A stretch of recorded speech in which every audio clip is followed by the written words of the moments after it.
And the CC warriors are the people that love to just CC in like some warrior in every email. Don't start going to work thinking, yeah, I've made a friend, and that's the person that you want to start complaining about other people with. But for some reason, you always want an audience. Sometimes the emails will end with a kiss. All of a sudden, the emails aren't ending with a kiss, they're ending with a full stop. Weren't we just singing Sweet Caroline yesterday, and now today you're telling me that you don't like my attitude at work? Oh. My baby looking too good, yeah, she perfect. No, she worth it. When she pull up, all them man, them flirting. And yeah, she know that she a dime. Call up on my line. Told her, baby, bring it one time. Yeah. Girl, sit down and relax. Listen, don't look like you've seen a ghost now, but it's only right that I start this thing properly, okay?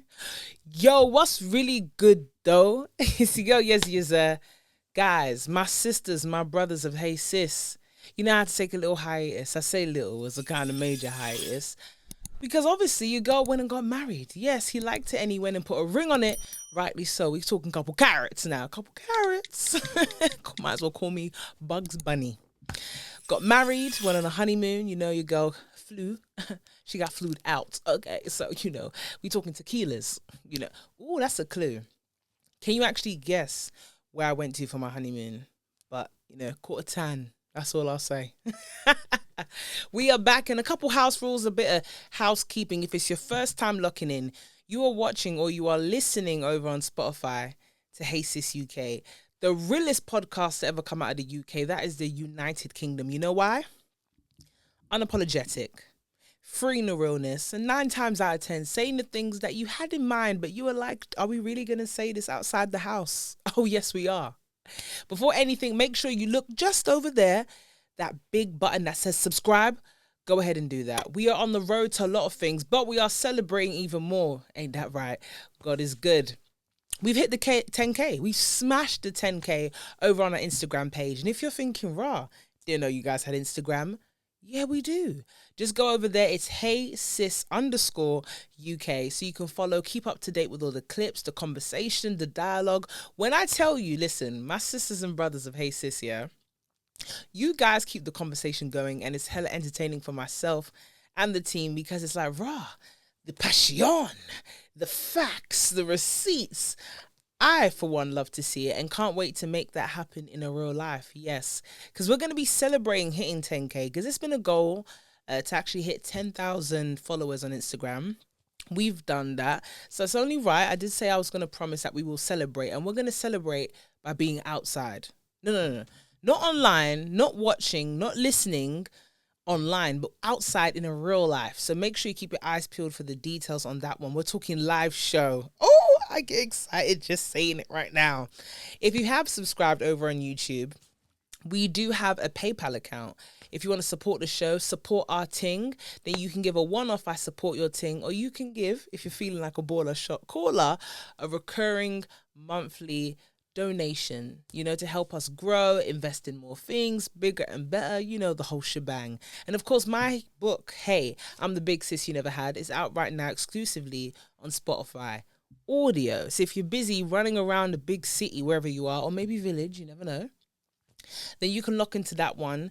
It's every week, a new episode, more things happening, real life issues that we solve. Yes, your sis is here to make sure that you and I, we see each other and we're doing well in life.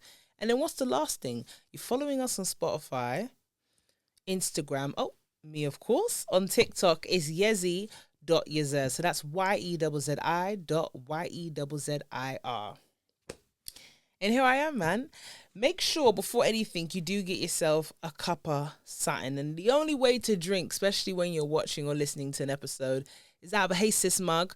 I'll put down a link in the description box and a little sign here for you to see how you get your hands on one of these.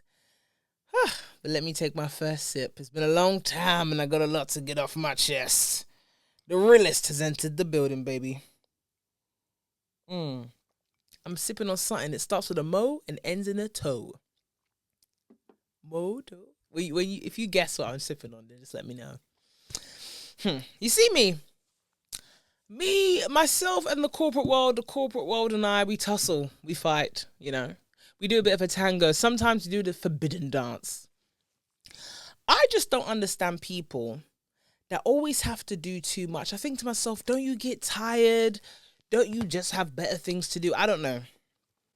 But something needs to be said for the CC warriors. And the CC warriors are the people that love to just CC in like some warrior in every email. I hate when we really could have had an email with just you and I, A and B. It could have been that. But for some reason, you always want an audience. For some reason, you always want to CC somebody in. And it's like, for me, it's the equivalent of being on the playground or being in the classroom. And you want to crack a joke, but you want to make sure everyone's there to laugh. My thing is that if you CC people in that didn't need to be CC'd in the email, watch. Because I'll get you back. I'll get my lick back. Don't you worry about that. Because I don't understand it. And these people, I know who they were in school. I can just tell. And for them, it's that they want the evidence of when they've been poking you. And there's nothing worse than a corporate poke. There's nothing worse than a 9-to-5 poke. Because a 9-to-5 poke here is gradual. They gear you up. They keep going. And then the day you explode, you look like the mad person. The day you have just a little bit more spice to your emails, all of a sudden, it's passive aggressiveness. Are we not going to address the email thread? No, we're not going to look at the months building up into this point where I go, it's enough. We're just going to look at that one isolated moment. But there is something to be said about the 9-to-5 world. Nothing will either test or build your patience, or should I say tolerance, than wording. Because wording has tone. You know when you've given a little different tone, and you know when colleagues' energies towards you has shifted. I ain't here to make friends. I'll be very honest with you. There's been times where I might have been tricked that I could have a friendship at work. But I learned from early, ain't no friends in this business. No. But you know when the tone has shifted, the energy has shifted with your colleague based on an email. Sometimes the emails will end with a kiss. All of a sudden, the emails aren't ending with a kiss. They're ending with a full stop. If your emails have gone with a kiss at the end to a full stop, just know they're talking about you. You've offended somebody or you're doing something wrong. And I suggest whatever you stop doing, do it again. Otherwise, they're going to make it very tense for you in the office. Another way to know if your colleagues don't message you anymore is how they end the email. So if it was a kind of thanks at the end or kind regards or a smiley face, and it's gone from that to straight regards or full names, we're talking formal names. You went from nicknames to formal names. And if they're now addressing you with the full name or they're ending the email with their full name, you are about to have a meeting booked into your calendar to accept expeditiously. I'm just saying, when you detect the tone, sometimes, you have to get ahead of the trouble before it gets bigger. Mind you, you might not have done anything major. I'll be honest with you. Sometimes it can just be a little thing. Maybe you just had an off day, maybe an off week. Forget the months of hard work you've done prior. No one cares about that. Off the back of that, there's been chit and chow. People have talked about you, and I'm not talking about regular gossip. They're talking about your eviction plans. Yes, they're talking about how they're going to frustrate you out, or does it seem like you want to leave? There's nothing worse when you don't want to actually leave where you're at, but everyone thinks you want to leave just because you're not as chipper as you usually are. Sometimes it's just been a long week. All of a sudden, people start asking you a bit more. You all right? Everything okay? I just noticed you're just a bit different today. I've had a long week. But sometimes you are put in a position where you just have to keep showing up. You have to keep showing up. And my people, and you know who you are. If you know you're my people, you know you're my people. I don't need to say much. Sometimes it is so exhausting having to show up in every facet of your life. You are showing up in a different form of yourself based on the situation you're in order to function at the best, like the best ability that you can function at. So at work, you have to show up, but there's certain places you work at, they want you to show up in a different type of way, in a sense of you show up from your 9 to your 5. That means you've done, let's just say the bare minimum. You've done your contractual work. Sometimes you got to go a bit above and beyond.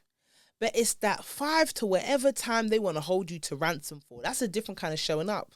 They don't want the version that's quiet behind the desk or keeps it small, small chatter. You know what I mean? The small talk of, good morning, how's your day going? Where you going to go for lunch? The things that you and I do not give a damn about, but we know we have to do it. Because if we don't ask you, so what you doing for your lunch? What's your plans for the weekend? Morning, maybe adding a good morning to it. All of a sudden, you're antisocial and you look like you don't want to be here. We're talking about whole salaries, livelihoods. Trust me, I want to be here. I want to be here in the most minimal capacity possible. But you won't allow that, no. Because after that 9 to 5 window and you see that 5 post, especially when they leave it late in the day, like, oh, got any plans? And if you go, oh, no, nothing much, just going to go home, have a bit of dinner, watch a show that you like, that's when they catch you. Oh, nothing planned. You should just go to the pub with us. Just go to the pub. Come on, just go to the pub. All of a sudden, you're there at the pub. You think to yourself, yeah, I'll just have a quick drink, just the one. How long is that going to take? Maybe half an hour tops. All of a sudden, let's get a second drink. What I've never understood is that you drag everybody out to the pub after work, midweek, yeah? We've rounded up the night, maybe 10, 11. I'm here trying to catch the last train. Same people want you in bright and early tomorrow morning, and the same people will go, oh, bit tired. Well, yeah, I would think I'm a bit tired because I've just done a full day's worth of work the day before, had to hang out with you lot afterwards, and now I'm back in again to see you lot, my second family. I've never seen, only in the workplace, and I'm going to say it in this country, because other countries actually value family time, where they will force themselves to be your second family. I'm talking force it, because if you see your contractual hours per the week, we're not going to go to the day, let's quantify it for the week. And then you think to yourself, hold on, after 5 p.m., I'm still seeing you lot. Why am I still seeing all of you? Right, I'm actually seeing you more than my family. But you see these CC warriors, yeah? The CCing committee. Or the real devilish ones, the BCC cadets. You know who you are. The blind copy cadets, yeah? You lot, I don't know what to say. I just feel like I want to ask you, do you get extra points, maybe a bonus at the end of each quarter when you do that stuff? They're also the people that are always up for every event at work. You're at every motive. You are at the pub every time they suggest it. You're on every single team. And some of you lot have families. And I think to myself, do you like them? Do you like, some of you actually have full on families. And when I look at the amount of time you spent at work, all the extracurricular activities you do at work, and I start to think, what time do you have for your families? Do you not like them? Do they not like you? I don't know. Because for me, if I had an issue with someone at work, and it's not even an issue, maybe just a minor thing in regards to how do we coordinate our work environment better? How do we get the job done the most efficient way? Because that's normally what it is. I would, dare I say, send an email to them directly, or maybe just not pull them to the side in an obvious way, but maybe if they're in the kitchen, we just have a quick talk about, how do we maneuver better? Or maybe we'll have like weekly meetings just to see how we get things done. How you CCing in people that have nothing to do what we're doing? And then these type of people, it's the responses. So you send the first email, cool, you want to do a little CC, getting a bit cheeky, I'll let you have that one. Why is every response the same group of people you're CCing in? Sad. Sad. But you see me, yeah, I'm the type of person, I can't get sucked in. I will never, from what I've seen in the corporate world, what I've experienced, how I've been chewed up, child, I've been spat back out. I've said it. Don't act like that ain't happened to you as well. I have learned, yeah, if you want to keep your mentality, yeah, your sanity when it comes to the corporate world in England, yeah, I said it. You have to make sure you keep a little piece of yourself. And that piece of yourself is your you time. So if that's spending time with your family, making sure the same friends you had before you got this job with a couple zeros on it, make sure you keep those friends outside of work, Don't let these corporate people make you think, oh yeah, we're your friends and your family. Because the day you leave that place, whether voluntarily or involuntarily, they will act like they have never met you a day in your life. Don't get gassed up and think, oh, I'm in Canary Wharf now.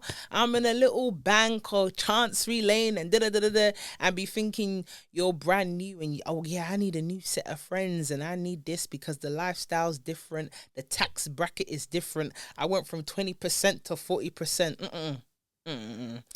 The friends you had before you got that job, make sure you keep them. The family you've got, the actual family you have, whether it's your immediate family, your partner, your extended family, keep that, because those people are constant in your life. Your work colleagues are seasonal. Hey, no, look, I'm talking to you. Stop. Hey, I see you. You're listening, you're watching, you're kikiing, you even got your mug out sipping, but you haven't subscribed, you haven't liked, and I know you haven't dropped a comment. Well, you know what you need to do. Go ahead and do that. I'll give you a bit of time. Yeah, that's enough time. Let's get back to the episode. Your work colleagues are seasonal. Oh, they are so seasonal. I don't care if you've worked at that place 5, 10, 20 years, decades. Make sure you separate all the different sections of your life, because that is what's going to keep your sanity. I've seen people leave a job because they've lost it. Sorry for a lack of better words, but yeah, they've had a mental breakdown. And some people think, oh, the job isn't that physically tasking.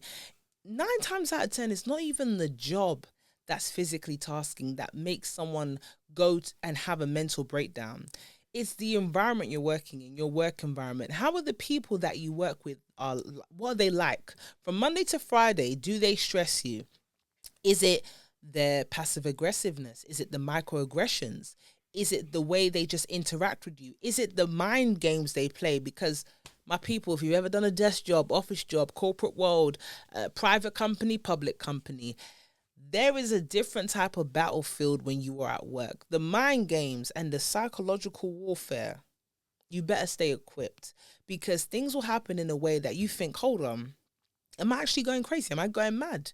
Because the same person that will smile at you today, I'm talking the biggest smile, I'm talking teeth and gums on display, will be the same person that you're having a meeting with at HR that has kept one diary of every time you've offended them, listing the date, the time, when it happened. You'll be like, wow, I didn't know you were my enemy. Your enemy will be with you at the pub saying, I'll get this round. It's on me. Tomorrow, they'll be the one sending you one email. You'll be thinking, what the heck?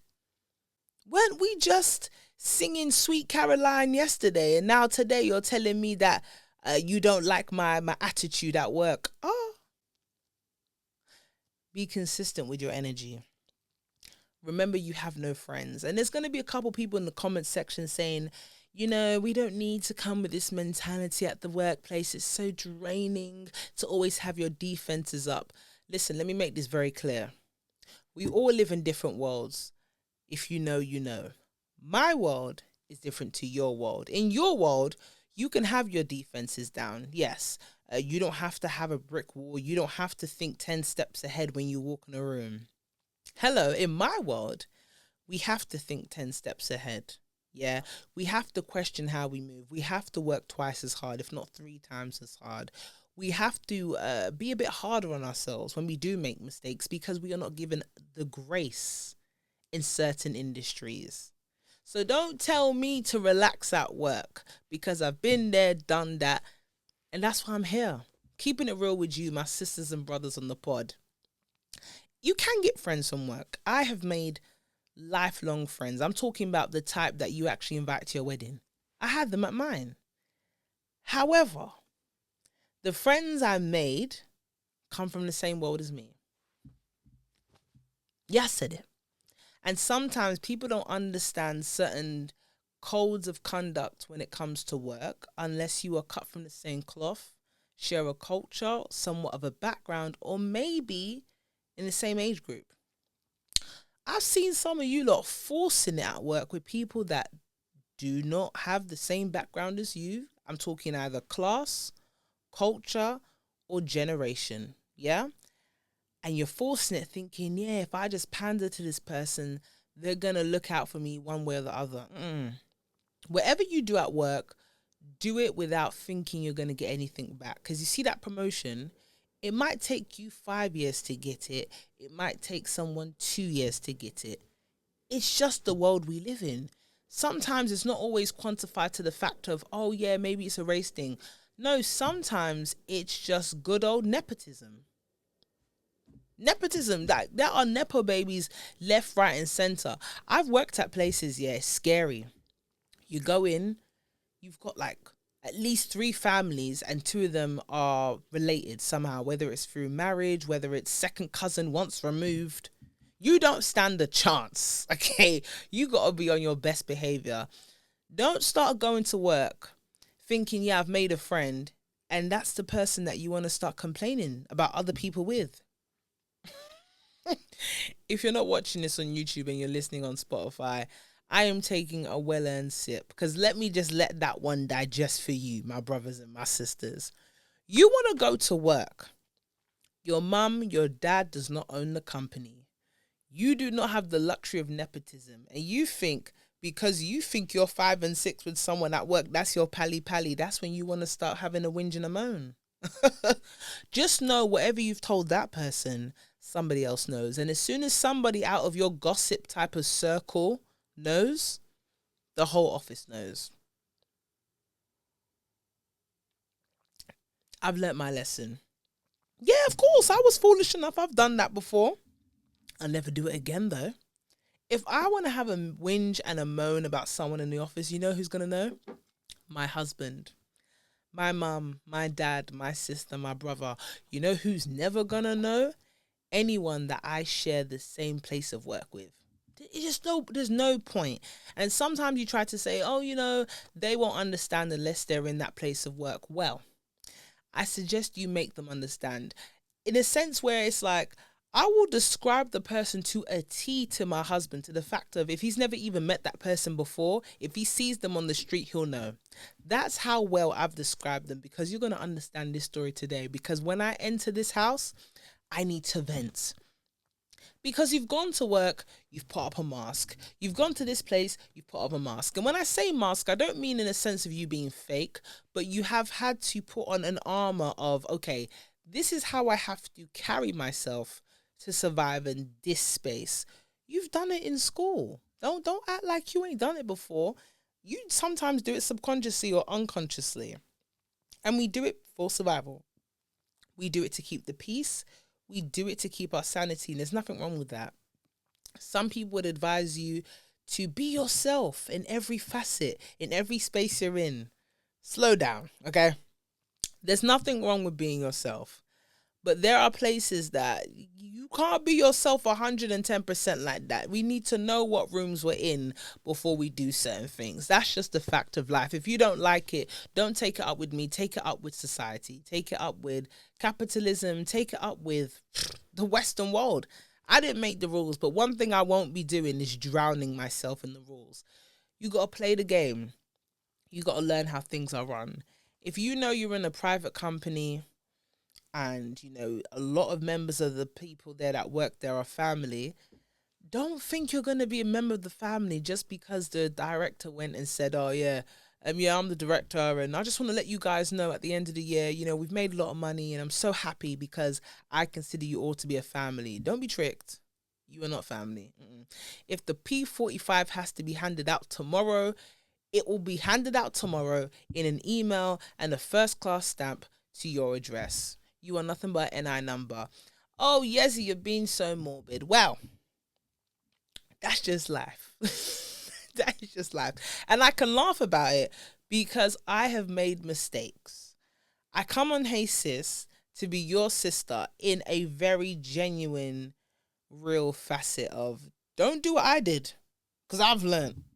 And you don't need to do what I did, because I'm telling you now. So if you go ahead and do it, boy, I don't want to read a dilemma and I'm like, yeah, oh, I made the mistake of doing XYZ at work. Or I'll just be like, okay. I won't judge, but I'll just be like, take a sip of my Hazel's mug. But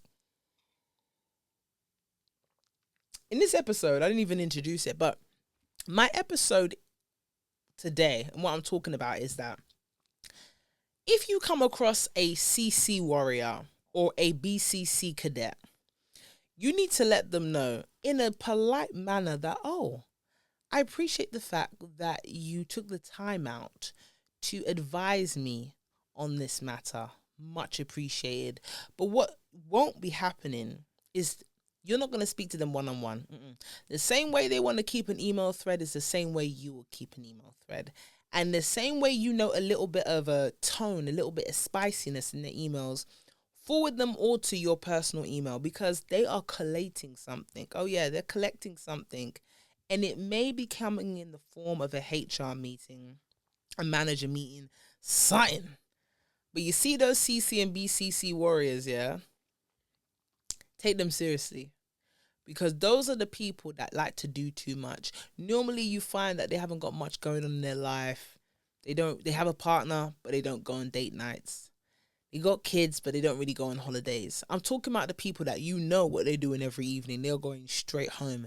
Hence why there's people with families, but you can tell the ones that enjoy their families because they'll be the ones that's like, yeah, guys, gotta go. You know, wife's doing a dinner tonight or, you know, going somewhere with the kids, something like that. But the ones that you can tell they're sick and tired, they always find an excuse to linger around. They'll work late. And because they've worked late, they need to blow off steam at the pub. Not one drink, not two drink. We're talking about a time where last trains are going. These people don't live in London most of the time. They're outside of London. They're still there. Ain't you got a partner and kids? But hey, I'm not saying nothing. All I know is that when other people want to do it, they always strong arm them into hanging out with them. You know why? Because misery loves company. I've never been at work here and someone goes, hey, do you want to go to the pub? And someone goes, oh, you know what? No, I got to head off home, you know, the missus, or I got the kids. And someone goes, oh, you're right. You know, you do have a wife and kid. You know, you head off. We'll see you tomorrow. And they're always forcing them out. Just because you don't enjoy your home doesn't mean other people don't. But hey, maybe I just got some old-fashioned values. I don't know. But my sisters, my brothers over on the Hey Sis family, let me know, yeah? Have you ever CC'd someone that didn't need to be CC'd in the email because you were petty? Or even a BCC. If you are a BCC cadet, let me know. I just want to know. Because the corporate world, a 9 to 5 can be hella petty. And for me, one of the things that if you want to start a war with a colleague is if you CC in someone that doesn't need to be CC'd in the email. And if you do that, just know the tone has changed. There will be no smiley faces at the end of the email. There will be no kisses. There will be no nicknames. If you want to pledge the war, we start the war right now. We start in the war. Yeah? And you might CC in. You don't know the next level is going to go to. But, hey, you have been listening or watching another episode of Hey Sis. My final takeaway is always think ahead. If you have to have your guard up, have your guard up. Don't let anyone guilt you or trick you out of your position when it comes to common sense in spaces that you know people are waiting to pick at you in. If you know, you know. If you're my people, you know. But before you go, make sure you like, subscribe, drop a comment. Don't be stingy now. Let me know what else you want us to talk about. New season on the way, so best believe there's more that has to be said. And my telenovela, Hey, I'm the Big Sis You Never Had, is out right now. You have been watching or listening to another, if I may say so myself, a banging episode of Hey Sis. Stay blessed. Because she moved like a queen and I like what I see and I want to get more of that. I undress and he blows success. Lay down as you decompress. Come mine and forget the stress. Got the 9 to 5 cause he trying to change his life. He can't help it but to show his bad side. So he call me Yezzi when he want that good ride. Follow my stride, you know you want a good time. Pick any card, I know it won't decline. He know how to please me, never tease me. Keep me in Givenchy, laced in Gucci. Quick, take the keys and drive drive to Chelsea.